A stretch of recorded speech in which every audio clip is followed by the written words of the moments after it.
কবিতার নামটি এখনো তোমার। কলমে এবং পাঠে আমি ইতি মণ্ডল। ধুয়ে গেছে রেশ, তুমি আছো বেশ, আমিও মন্দ না। বন্ধ সে দ্বার, অন্ধ ভালোবাসার সময়েরা আর আসে না। জীবন কঠিন বুঝেছি সেদিন, অগণিত আঘাতের পরে। কখনো মেঘে শরীরী আবেগ বিনা বরসায়ও ঝরে।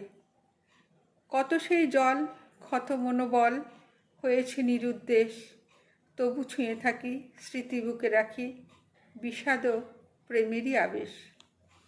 তুমি নেই আর সেই প্রেমভার, কারাগারে বন্দি সে নির্বিবাদী কতবার সাধি, আঁটে না আর ফন্দি। হারাবার তরে হারিয়েছি যারে, অন্তরে ওজন ভার, ভুললে খুলে দেখি বুকে লেখায় কি এখনো নামটি তোমার। নমস্কার।